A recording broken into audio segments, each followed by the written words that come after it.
Paris Radio Show. Audio, musique, podcast. Bonjour, bienvenue dans RDGP, le podcast sérieux qui vous emmène au cœur des enjeux des droits numériques, des libertés individuelles et de la vie privée. Avec un ton accessible, engagé mais bienveillant, nous essaierons de démystifier ces risques et ces dangers qui envahissent notre quotidien. Aujourd'hui, nous enregistrons dans des conditions un peu particulières puisque nous sommes en public au Paris Radio Show à la Bellevilloise. Et pour cet épisode sobrement intitulé « La liberté d'expression est-elle menacée par le RGPD ?», nous avons la chance de recevoir maître Alexandre Fievet, avocat au bureau de Paris et grand spécialiste du RGPD. Bonjour Aéris. Bonjour Benjamin. Bonjour maître. Bonjour. Donc on vous souhaite la bienvenue dans cet endroit un peu étrange et par avance un grand merci d'avoir accepté cette invitation. Avec plaisir. Alors c'est un épisode qui m'intéresse tout particulièrement et j'étais très attendu de faire ce sujet-là, en particulier parce qu'il va toucher à une vraie problématique du RGPD que beaucoup de monde ignore, mais le RGPD s'applique aussi aux particuliers. En particulier, il y a l'article 2.2c du RGPD qui normalement dit que le RGPD ne s'applique pas dans des cas d'usage strictement personnel et domestique, mais cette exception a été très strictement encadrée par différents arrêts de la Cour de justice de l'Union européenne, qui en fait que cette exception est très limitative et donc la plupart du temps quand vous allez faire quelque chose dans votre vie quotidienne et qu'il y a un inconnu ou quelque chose qui dépasse un peu votre sphère privée, vous allez très rapidement tomber sur le RGPD et vous allez devoir vous en préoccuper. Tu veux dire que même moi je suis soumis au RGPD ? Ben voilà, si tu as des gadgets dashcam par exemple, je pense qu'on en parlera. Ok, alors ouais, quand on pense au RGPD, on imagine souvent les bandeaux de consentement pour les cookies. Le RGPD, est-ce qu'il se limite qu'à cela ? Et pour schématiser, parce qu'on devine bien dans la question que la réponse c'est non, quelle est la proportion du champ d'application du RGPD ? Qu'est-ce que ces fameux bandeaux cookies représentent dans le champ d'application du RGPD, maître Fievet ? En réalité, l'exigence du consentement en matière de cookies ne trouve pas sa source dans le RGPD, mais dans la directive Privacy de 2002, qui a été transposée en droit français par le législateur à l'article 82 de la loi de 78, la loi informatique et liberté. Et en fait, on a autant parlé des cookies et de l'exigence du consentement avec le RGPD, parce que le RGPD a donné une nouvelle définition du consentement qu'il n'y avait pas dans la loi de 78, avec 4 exigences. Le fait que le consentement doit être libre, spécifique, éclairé et univoque. Et les autorités de protection des données, quand le RGPD est entré en vigueur, elles ont considéré, et la CNIL en fait partie, que le simple fait de poursuivre la navigation sur un site web, lorsque le bandeau d'information cookie apparaît, ne suffit pas pour manifester un consentement univoque. Et c'est la raison pour laquelle, depuis maintenant quelques années, depuis l'entrée en vigueur du RGPD, tous les sites internet maintenant vous obligent, lorsque vous arrivez sur la page d'accueil, à faire un choix très clair, très précis, j'accepte ou je refuse. Mais pour répondre à votre question, effectivement, l'exigence du consentement et la problématique du RGPD n'est qu'une problématique parmi tant d'autres. Et je pense qu'on va y revenir, mais une des problématiques dont on ne parle pas beaucoup, ou pas assez en tout cas en France, c'est, comme tu le disais tout à l'heure, c'est l'application du RGPD aux particuliers, mais aussi l'application du RGPD aux journalistes. Ouais, c'est-à-dire qu'en fait, le bandeau cookie, finalement, c'est vraiment la partie émergée de l'iceberg qu'est le RGPD. Très visible, mais effectivement très minoritaire et très mineur au final dans le texte tel qu'il aurait dû être. Les entreprises et les particuliers, les associations et autres auraient dû s'occuper de plein d'autres choses, mais effectivement ce qu'on voit le plus aujourd'hui, c'est les fameux bandeaux cookies. Mais du coup, il faudrait peut-être qu'on revienne déjà à la base du RGPD et définir qu'est-ce que c'est une donnée à caractère personnel, puisque c'est quand même aussi une notion qui est l'objet très, du RGPD, très, c'est de protéger nos données à caractère personnel. Les données à caractère personnel, et qui est une notion très mal connue, je pense, de la plupart des gens. Alors, qu'est-ce que c'est, maître, une donnée à caractère personnel, une DCP, et qu'est-ce qu'on aurait comme exemple concret pour bien saisir quels sont les enjeux ? Déjà, ce qu'il faut comprendre, c'est que le RGPD s'applique au traitement de données personnelles. Donc à toute opération qui porte sur des données personnelles. Donc qui crée des droits pour les personnes dont les données sont traitées et des obligations pour ceux qui traitent les données personnelles. Et par données personnelles, en fait, il faut entendre une notion extrêmement large, parce que contrairement à ce qu'on pourrait penser, la donnée personnelle n'est pas seulement la donnée qui permet d'identifier une personne physique. Ce n'est pas que l'image, le visage, le nom patronymique ou encore la voix. C'est une notion beaucoup plus large en ce sens où il faut entendre toutes les données qui sont relatives à une personne physique identifiée ou identifiable. Donc identifiée par exemple par son nom patronymique ou identifiable par un regroupement de données qui permet d'identifier cette personne. Si bien que dans un fichier, dès l'instant où vous avez une personne physique qui est identifiée ou identifiable, toutes les données qui vont graviter autour de ce nom patronymique par exemple deviennent des données à caractère personnel. Donc le genre, la situation patrimoniale, le nombre d'enfants à charge, l'état de santé, les croyances politiques, l'appartenance syndicale sont des données potentiellement à caractère personnel. Les vêtements aussi, si je prends une photo de quelqu'un et qu'on voit sa silhouette et sa manière de s'habiller, ça peut être considéré comme une DCP ? C'est une bonne question. La taille effectivement du vêtement peut être considérée comme une donnée à caractère personnel. Et ça risque aussi de dépendre du contexte autour de la photo. Par exemple, si on a la date ou qu'on a des vêtements qui sont plus distinguables que d'autres ou autres, ça sera forcément plus facilement des données à caractère personnel que quelqu'un qui porte une veste noire dans une rue qu'on n'est même pas capable d'identifier où on a une date imprécise. En fait, ça va vraiment dépendre du contexte. Ça reste sujet à interprétation et on ne peut pas dire ça c'est une DCP dans tous les cas et ça n'est jamais une DCP. Non, de toute façon, le RGPD est assez clair, même les lignes directrices ou autres, c'est toujours du cas d'espèce et on ne peut pas dire en général ça c'est une DCP, ça n'en est pas. C'est toujours à étudier au cas par cas. Il y a des cas qui sont beaucoup plus évidents que d'autres, mais à chaque fois les autorités de protection des données seraient supposées étudier la réalité de est-ce que c'est une DCP ou pas, quoi. L'adresse IP par exemple, c'est la DCP dont on entend le plus parler et sur lesquelles on est le moins d'accord en général.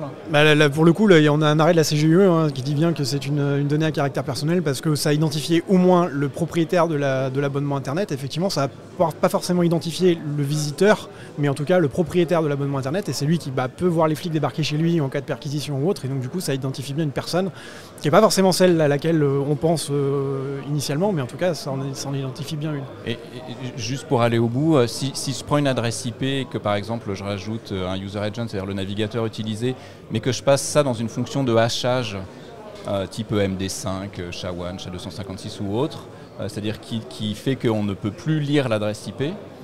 Ça peut rester une donnée à caractère personnel aussi pour le coup, ça a déjà tranché aussi, les fonctions de hachage sont réversibles en fait, ça conserve quand même encore certaines informations, on est capable de le retrouver, en particulier si on connaît l'adresse IP en clair, on est capable de vérifier que ça correspond bien à celle qui est enregistrée dans la base, et donc encore une fois c'est toujours à étudier au cas par cas, mais normalement une fonction de hachage ne suffit pas pour anonymiser les données. Au mieux ça va les pseudonymiser, mais pas les anonymiser. D'accord, mais donc la pseudonymisation qui fait qu'on n'a plus le nom réel ou l'adresse IP réelle de la personne ne supprime pas le caractère personnel de la donnée et du coup on est toujours soumis au RGPD. Voilà, il y aura du coup il y a moins de protection à mettre parce que les données sont moins sensibles, moins identifiantes, etc. Mais ça reste couvert par le RGPD, donc il y a quand même tout à appliquer. Donc réfléchir sur la base légale, la notion de traitement, de minimisation, etc. Oui, c'est la distinction qu'on peut faire entre l'anonymisation qui est irréversible de la pseudonymisation. Dès l'instant où c'est réversible, c'est-à-dire qu'on pense avoir effacé le caractère identifiant, si quelqu'un, n'importe qui, peut de manière réversible réidentifier la personne, c'est une donnée pseudonymisée et donc qui est soumise au RGPD. Et c'est ce que je disais un petit peu en introduction, c'est qu'il faut vraiment entendre la notion de données personnelles comme une notion extrêmement large. Une interprétation restrictive pourrait nous mettre en difficulté le jour d'un contrôle de l'autorité de contrôle, la CNIL en l'occurrence en France. D'un contrôle ou même d'un litige? Oui, mais généralement, en la matière, ça part souvent de la CNIL et l'une de ses moyens d'investigation, c'est le contrôle.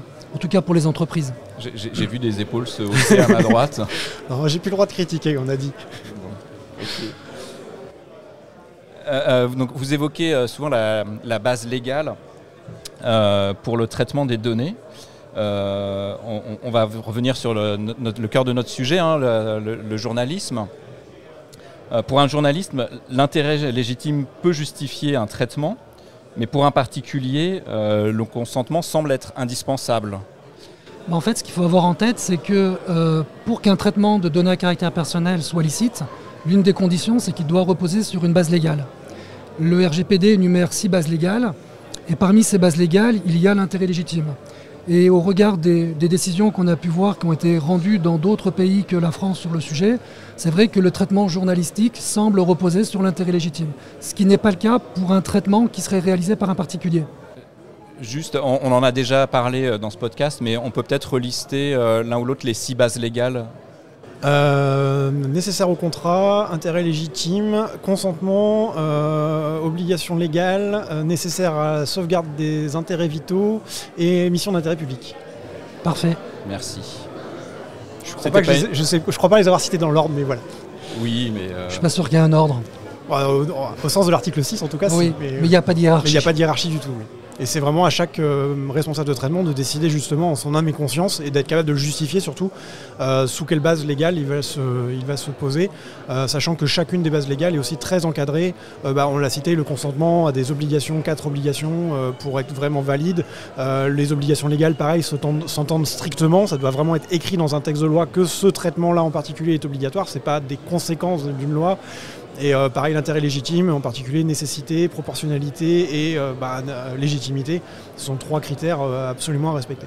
Et donc pour récapituler, dans les cas les plus courants, on considère que le particulier doit, pour se justifier du traitement d'une DCP, d'un consentement, d'un recueil de consentement, alors qu'un journaliste pourra se prévaloir de l'intérêt légitime. Oui, c'est ce qu'on peut en conclure lorsqu'on lit les décisions qui ont été rendues par des autorités de protection des données, comme en Espagne ou en Italie. Parce qu'on y reviendra probablement après, mais c'est vrai que la CNIL ne s'est pas encore, en tout cas à ma connaissance, positionnée sur le sujet. Oui, parce qu'on parle de journalisme. L'article 85 du RGPD, mettre mes fiches par là, qui vise à concilier la liberté d'expression et protection des données. Dans ce cadre, en quoi le principe de minimisation impose-t-il des contraintes supplémentaires aux journalistes ? En fait, ce qui se passe, c'est que un grand nombre encore aujourd'hui de professionnels ou même le grand public pensent que le RGPD ne s'applique pas au traitement journalistique. Et c'est pas tout à fait exact, c'est même pas exact du tout. En fait, ce qu'il faut comprendre, c'est que le RGPD donne la possibilité aux États membres de pouvoir prévoir un régime dérogatoire pour des traitements particuliers. Parmi ces traitements particuliers, il y a les traitements qui sont réalisés dans le cadre de la liberté d'expression et du droit à l'information. Et l'État a donc la possibilité de prévoir des assouplissements, des dérogations à certains principes, certaines règles du RGPD. Et le législateur français l'a fait en insérant ce régime dérogatoire dans la loi informatique et liberté de 1978. Et donc ce que le législateur français a fait, c'est qu'il a écarté certains principes qui s'appliquent à n'importe quel type de traitement, au traitement journalistique, et il a écarté un certain nombre de droits. Et parmi les principes qu'il n'a pas écartés et qui s'appliquent au traitement journalistique, on a le principe de minimisation. Le principe de minimisation fait qu'on ne peut collecter, on ne peut traiter que les données qui sont strictement nécessaires par rapport à la finalité du traitement. Et ce principe s'applique au traitement journalistique, donc un journaliste doit appliquer le principe de minimisation. On a vu d'ailleurs encore récemment des condamnations de journaux en Italie, je crois, qui ont été condamnés pour avoir divulgué des informations. En particulier, là, c'était des états de santé de mafieux, de boss mafieux là-bas. Et les autorités de protection des données ont considéré qu'il n'y avait pas d'intérêt en fait à informer le public de l'état de santé de cette personne. Et donc les articles qui avaient été publiés violaient le RGPD. Et donc le journal a été contraint de retirer ces articles et a été condamné pour avoir diffusé trop d'informations sur un boss mafieux. Oui, parce que minimiser des données, ça veut dire ne pas traiter des données qui ne sont pas strictement nécessaires à la finalité. Par rapport à l'objet de l'article, par exemple, j'ai l'exemple d'une affaire qui s'est passée en Espagne. C'était un abonné d'un compte Twitter, donc maintenant X, qui publie une vidéo sur son compte. Et dans cette vidéo, on peut voir une personne, on va l'appeler la tierce personne, et on peut découvrir son visage et on peut aussi la reconnaître par le biais de sa voix. Et cette personne se rend compte quelques jours plus tard qu'un média espagnol, un site internet d'actualité, a publié un article sur cette vidéo. Et cet article est devenu, la vidéo déjà était devenue virale et l'article a été énormément consulté. Et elle s'est rendue compte que le média en question l'avait nommément désigné dans son article. Ce média avait fait un lien vers la vidéo. Et dans l'article en question, on pouvait voir la photo de la personne, donc, qui est dans la vidéo. et était repris dans l'article un certain nombre de passages, tels que des dialogues qu'il y avait dans la vidéo. Et cette personne qui n'avait jamais donné son consentement à ce que cette vidéo soit publiée, a déposé une plainte à l'autorité espagnole de protection des données. Et l'autorité espagnole lui a donné gain de cause, considérant que la publication des données personnelles par le média espagnol s'analyse comme un traitement de données à caractère personnel et qu'il est soumis au RGPD. Et la circonstance qu'il s'agit d'un média est indifférente. Et l'autorité, partant de ça, elle a regardé si le média, lorsqu'il a publié cet article sur le caractère viral de la vidéo du fait qu'elle était postée sur le compte Twitter de l'abonné, est-ce que le média avait besoin véritablement, pour faire cet article, de donner le nom de la personne, de mettre sa photo ou de mettre un lien vers la vidéo devenue virale sans masquer son visage ou encore déformer sa voix? Donc c'est-à-dire que ce qu'on reproche aux médias, c'est pas d'avoir publié une information, c'est d'avoir publié des données à caractère personnel qui n'étaient pas nécessaires à la publication de cette information. Oui, parce que l'article portait sur le côté viral d'une vidéo qui avait été postée sur un réseau social. Donc pour parler de ce sujet-là, il n'était pas utile de citer la personne qui était quelque part l'objet de la moquerie, ni de donner son nom, ni de faire une capture d'écran de la vidéo de son visage pour ensuite illustrer l'article. Donc c'est autant d'éléments que l'autorité a considéré comme non indispensables pour traiter le sujet. Et ceci, même si la vidéo avait déjà été publiée auparavant. C'est-à-dire qu'en quelque part, la donnée était déjà publique et le média n'a fait que reprendre une information qui était déjà accessible.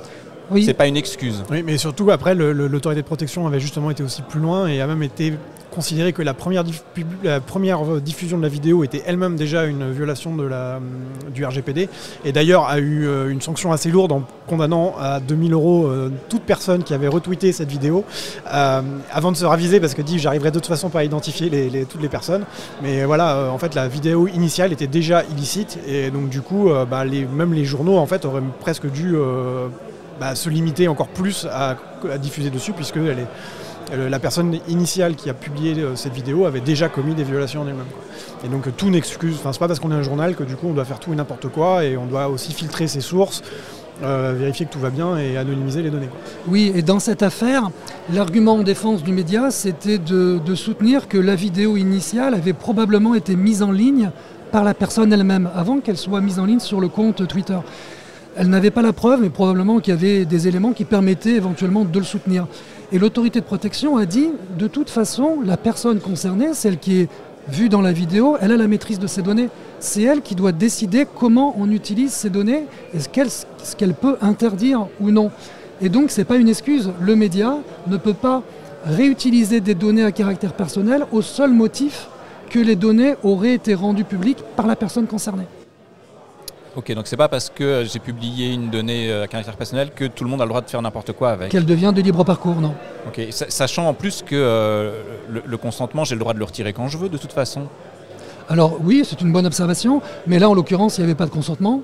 La base légale, on l'a dit, pour un traitement journalistique était l'intérêt légitime, donc le média n'avait pas à solliciter le consentement, mais tu as raison, effectivement, si elle avait donné son consentement, cette personne elle aurait pu le retirer à tout moment. Ouais, donc il n'y avait aucune chance que ça se passe bien en fait, enfin, que ça soit considéré comme conforme au RGPD là. Après, dans un retrait de consentement, c'est juste que le journal aurait dû être lui-même notifié, c'est-à-dire que la personne qui a publié initialement la vidéo aurait dû la retirer, notifier le journal, attention, moi je l'ai retiré, retirez aussi votre article, anonymisez-le, et après c'est là où on rentre dans en théorie, l'obligation, enfin l'opposition ou le retrait de consentement, c'est toute la chaîne qui doit être remontée aussi bien en amont ou en aval des traitements pour signaler que le consentement a été retiré, donc que tout le monde doit en tenir compte. Donc là, après, effectivement, c'est des cas qui sont aujourd'hui un peu compliqués à traiter. Il faudrait vraiment faire du cas par cas, mais en théorie, c'est aussi une obligation du RGPD. Bon, en tout cas, le RGPD, il s'applique pour tout le monde. Et même si la base légale n'est pas forcément la même, on ne peut pas fermer les yeux. Donc quel enseignement on doit en tirer quand on est journaliste français aujourd'hui ? Quand on est journaliste français aujourd'hui, c'est vrai qu'il existe une sorte de tolérance, c'est-à-dire que le sujet n'a jamais été véritablement abordé en France et aucun journaliste n'a été embêté aujourd'hui sur le fondement du RGPD. Mais je dirais ce qui est nouveau quelque part, c'est que jusqu'à présent, pour contester la licéité d'un article publié par un journaliste, il fallait invoquer la loi sur la liberté de la presse, la loi de 1881, et donc démontrer que le contenu est diffamatoire, démontrer que le contenu est injurieux, ou alors l'article 9 du Code civil démontrait que le contenu porte atteinte à la vie privée de la personne. Aujourd'hui, avec le RGPD, on n'a plus besoin de démontrer cette illicéité issue de la loi de 1881 ou de la vie privée. Il suffit entre guillemets, de démontrer que le journaliste a divulgué plus de données qu'il n'aurait dû divulguer pour traiter son article. Et ça suffirait pour caractériser l'illicéité de l'article. Et donc ça, on a des jurisprudences en Espagne. On n'en a pas encore en France. Non, pas à ma connaissance. Ouais. Il y en a dans d'autres pays. Il y a justement Italie aussi, Belgique, qui a eu pas mal de sujets. Et surtout justement sur des sujets qui touchent en France, c'était sur des cyclistes qui publiaient des vidéos à titre informationnel sur des incivilités ou autres, et se sont fait rappeler à la loi en disant vous pouvez pas faire n'importe quoi, et c'est pas parce que vous agissez pour le bien de l'humanité entre guillemets que vous pouvez publier des photos et des vidéos de tout et n'importe quoi. Mais là c'est pas des journalistes. Non, mais du coup c'est là aussi où plus compliqué parce que là il faudrait un recueil de consentement. En fait c'est là où c'est aussi compliqué la notion de journaliste, c'est qu'il n'y a pas forcément besoin d'avoir une carte de presse, en particulier en France, pour être reconnu comme journaliste. Il suffit de travailler pour un média ou d'avoir une notion d'information, d'intérêt public, on va dire, pour d'informer, d'avoir une mission d'éducation ou autre. Donc il y a pas la notion de journaliste peut être assez floue en fait. Par exemple, si quelqu'un qui publierait une vidéo d'un assaut du GIGN ou de quelque chose qui est en train de se passer dans la rue est couvert par le droit de la presse et le droit à l'information en théorie. En tout cas pourrait s'en justifier. Donc du coup c'est là où il y a eu beaucoup de débats sur les diffusions de vidéos de dashcam pour essayer de faire de la sensibilisation aux violences routières, et les APD ont bien dit oui, mais c'est pas parce que vous œuvrez pour le bien avec le respect du code de la route que vous devez publier vos vidéos sans les anonymiser, sans flouter, sans couper les personnes que vous ne pouvez... si un passage montre des personnes par exemple, mais que vous pouvez couper ce passage sans que ça remette en question votre vidéo, vous devez le faire. Et donc il y a un travail de rédaction en fait, et de journalisme du coup, pour éditer les vidéos, conserver que ce qu'on a besoin et ne pas se dire je mets un rush de 2 heures légèrement édité et voilà c'est bon, j'ai fait de l'information, je fais du journalisme, j'ai plus le droit à respecter. Ouais, enfin néanmoins si je publie 1 minute de vidéo sur Twitter d'une incivilité d'un piéton qui a traversé au rouge, est-ce que raisonnablement je peux me targuer de la qualité de journaliste? Oui, c'est là, sur 1 minute, non. Là, c'était des chaînes YouTube vraiment dédiées à ça, pour le coup. Bon, en tout cas, il faut faire attention. Juste parce qu'on a parlé de dashcam, tu peux nous rappeler le principe d'une dashcam? Le principe des dashcams, c'est des caméras qui sont embarquées dans des véhicules ou sur des casques de vélo ou sur des caméras piétons qui enregistrent en fait tout ce qui se passe autour de vous et qui sont supposées collecter du coup en cas d'accident ou d'incivilité ou autre la bande pour pouvoir être produit devant un juge ou dans des contestations d'assurance. Et il y a eu pas mal surtout à l'étranger, en Espagne et en Belgique, des cas justement portés devant la justice et devant les autorités de protection des données sur la légalité de ces choses-là, parce que du coup les dashcams collectent toutes les données de tous les piétons qu'elles rencontrent. Et souvent les dashcams sont mal configurés, voire by design sont mal conçus et filment en permanence. Donc vous avez des gros rushs de vidéos de plusieurs heures qui peuvent être disponibles comme ça et les gens les stockent sur des disques durs et ça finit diffusé sur internet, etc. Et donc il y a beaucoup de violations de données de ce côté-là.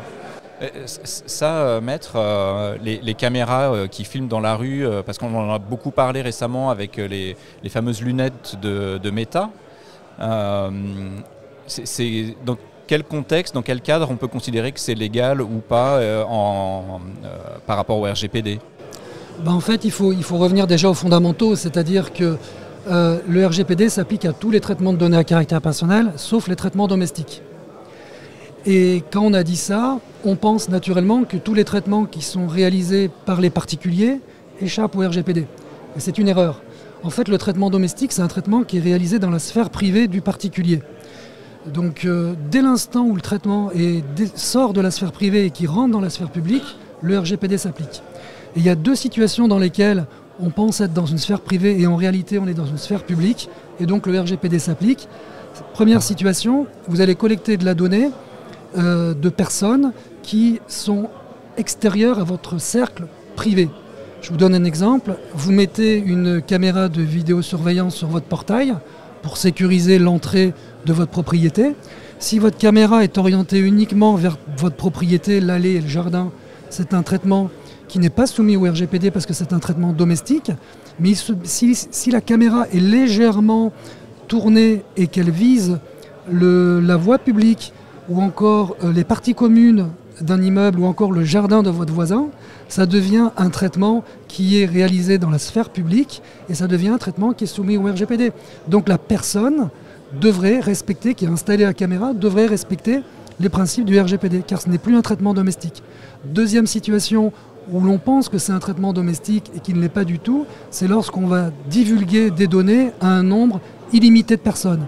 Typiquement, quand vous publiez quelque chose sur un réseau social, ce n'est pas un traitement domestique, c'est un traitement qui est soumis au RGPD.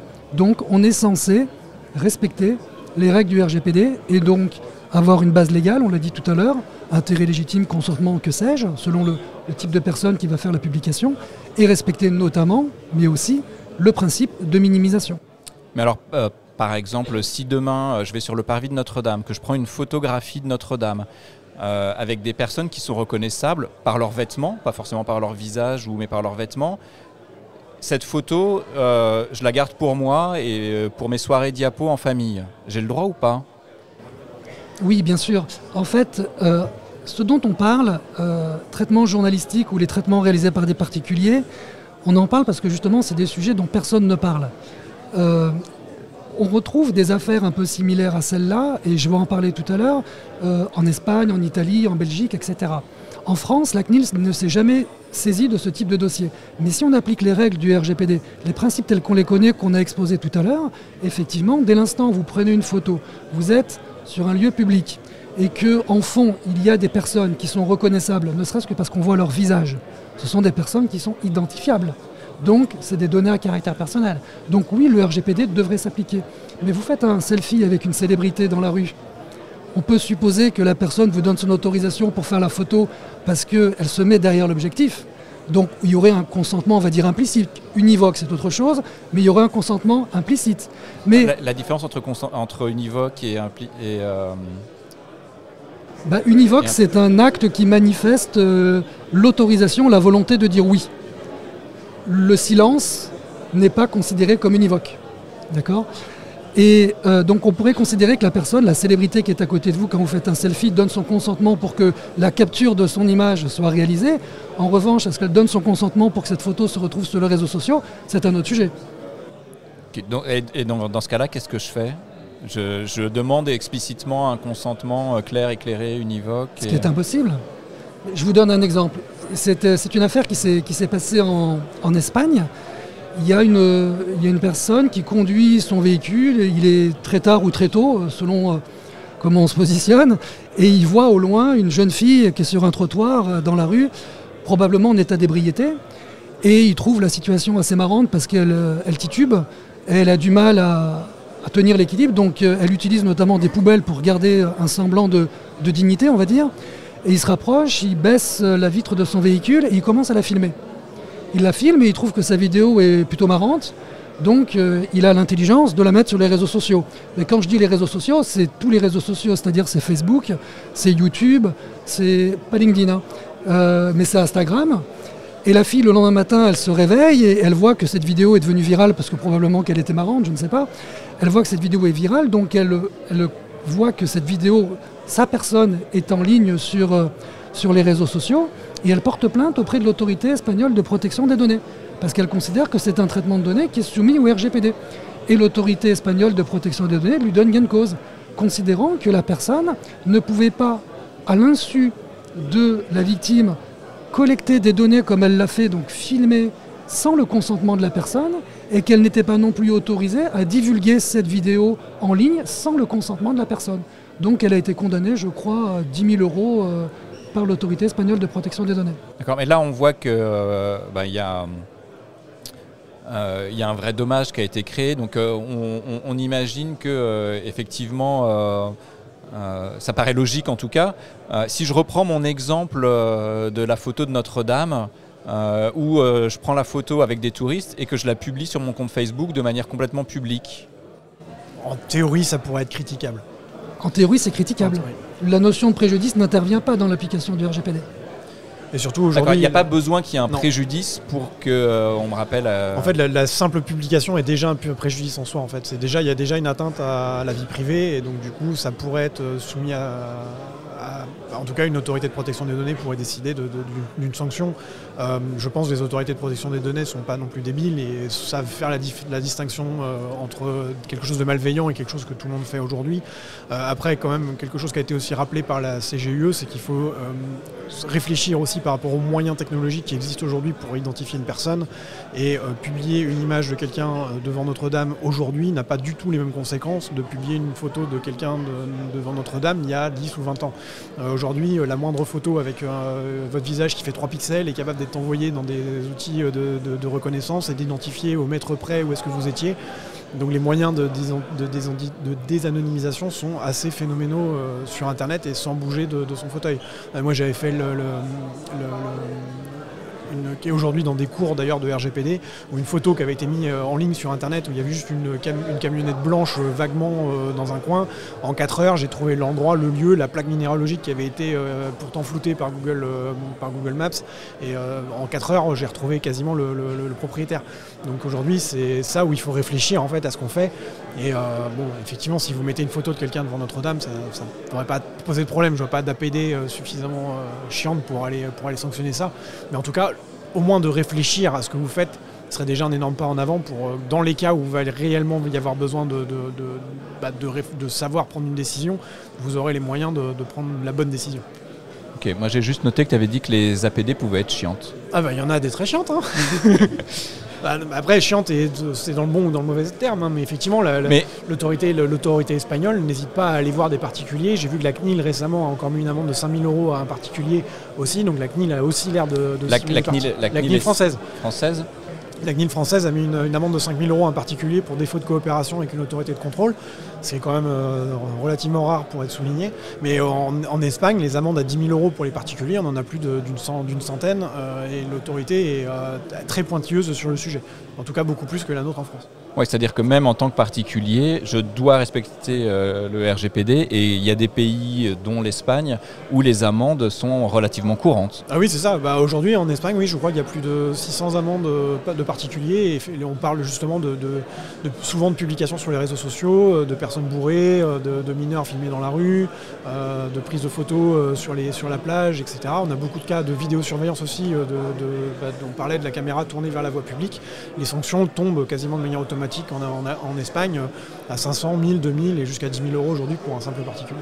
Okay. Alors, je voudrais revenir un peu aux problématiques des journalistes et plus particulièrement des personnes qui interviennent dans des contenus journalistiques, qui sont interviewés. Lors d'une interview, on peut être amené à partager des données sur un tiers, et souvent on n'en a même pas conscience.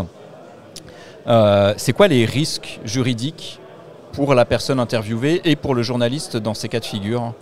Pour le journaliste, on l'a vu tout à l'heure. Là, effectivement, ce qui est intéressant, c'est de voir qu'il n'y a pas que le journaliste qui, dans le cadre de son activité, fait des traitements de données à caractère personnel soumis au RGPD. Il y a aussi la personne qui est interviewée.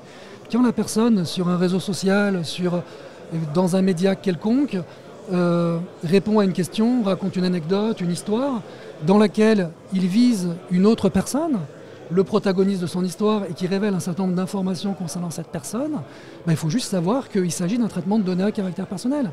Donc, il doit respecter lui aussi le RGPD, et donc il devrait respecter le principe de minimisation, mais aussi avoir une base légale pour son traitement. Oui, c'est quoi la base? Est-ce que la personne interviewée peut aussi se prévaloir de l'intérêt légitime, ou est-ce qu'en tant que particulier, il lui faut un consentement?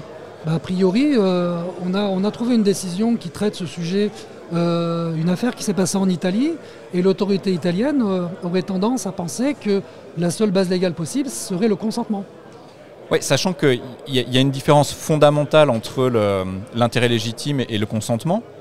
C'est que, vous me dites si je dis des bêtises, hein, c'est que le consentement, on peut le retirer à tout moment. L'intérêt légitime aussi, mais en théorie, mais plus compliqué. Oui, mais ça ne change pas grand-chose, parce que... Donc j'ai dit n'importe quoi.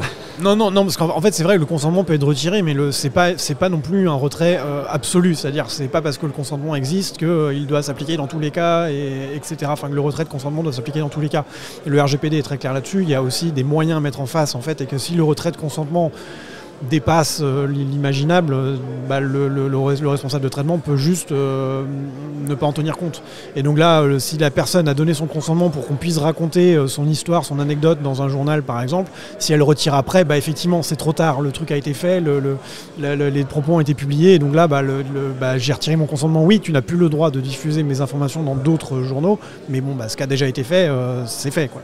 Ok, mais sur un réseau social, on peut très bien imaginer, en fait vous avez publié ça, je ne pensais pas que ça allait buzzer, merci de supprimer le post. Là, ce serait un retrait de là, il faudrait retirer effectivement. Je peux retirer mon consentement, là ça paraît pas complètement délirant comme demande. Donc du coup de retirer l'article en question. Oui, non mais vous avez raison tous les deux. La seule chose c'est qu'aujourd'hui le consentement, personne ne le sollicite. Donc on se retrouve aujourd'hui avec des personnes qui sont interviewées, des personnes qui s'expriment sur les réseaux sociaux et qui parlent d'autres personnes, et jamais le consentement n'est sollicité. Et on se rend compte qu'on le fait tous, on parle d'un certain nombre de choses, dans le cadre des anecdotes, des histoires qu'on raconte, et on fait des traitements de données à caractère personnel de manière illicite tous les jours.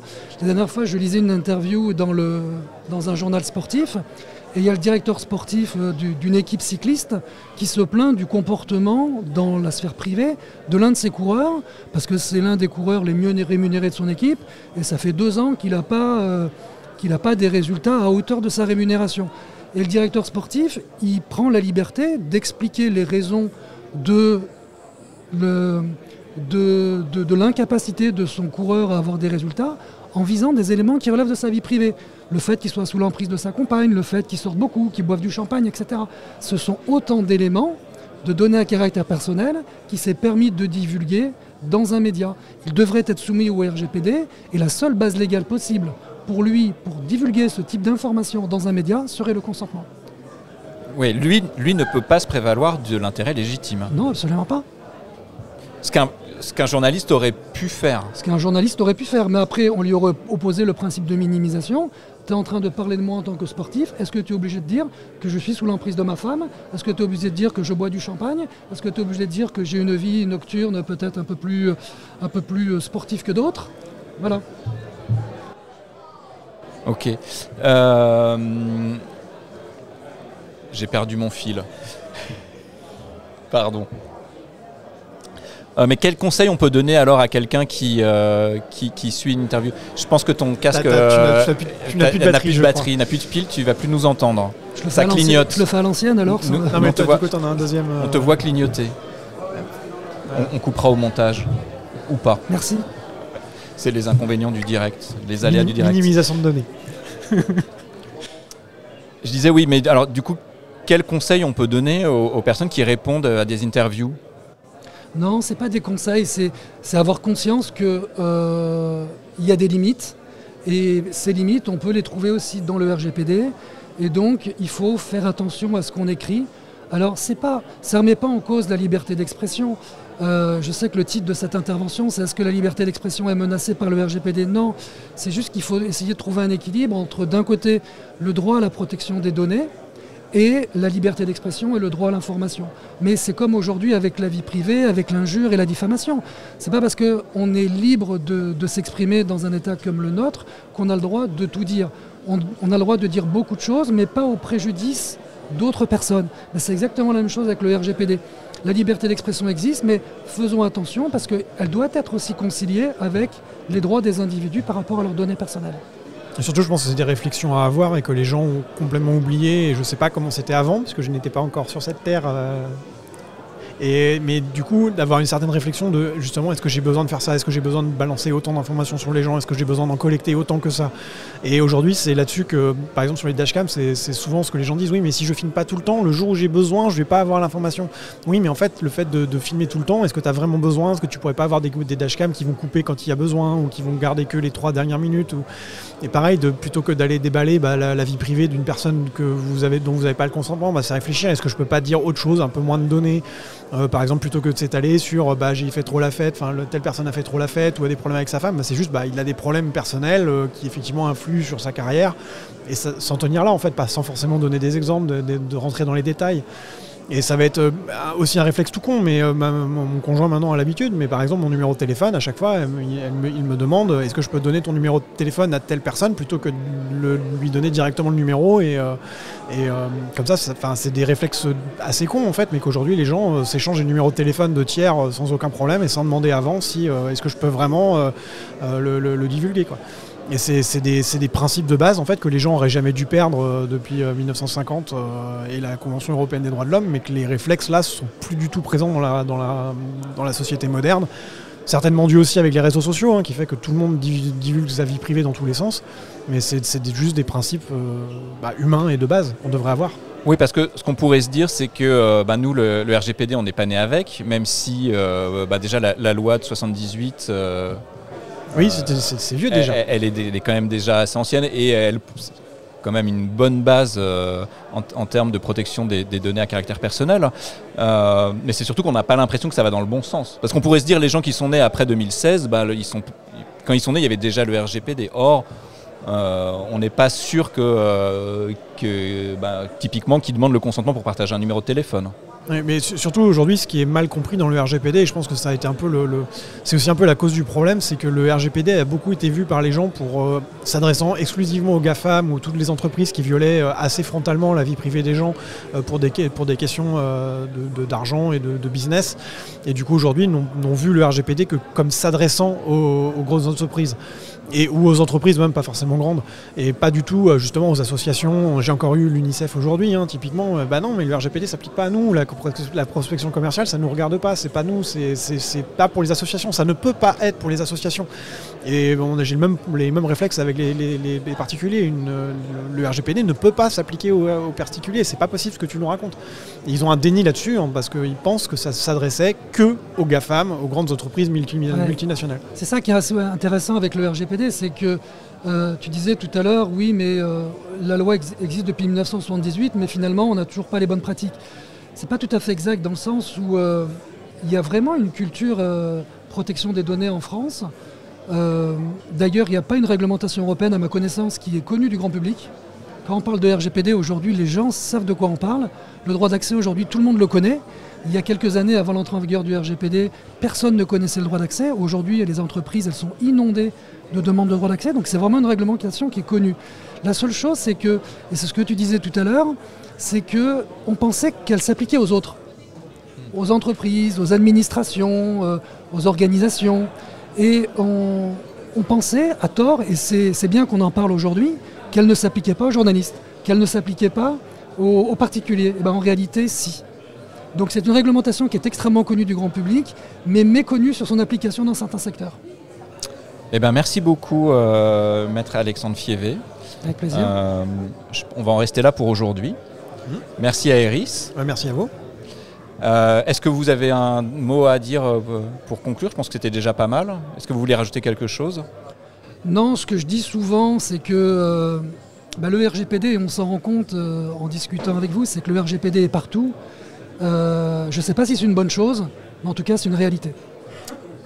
Merci beaucoup. Vous avez écouté RDGP, le podcast sérieux qui vous emmène au cœur des enjeux des droits numériques, des libertés individuelles et de la vie privée. Merci de nous avoir écoutés et à la prochaine. Et bonne semaine à tous. Bonne semaine. Au revoir.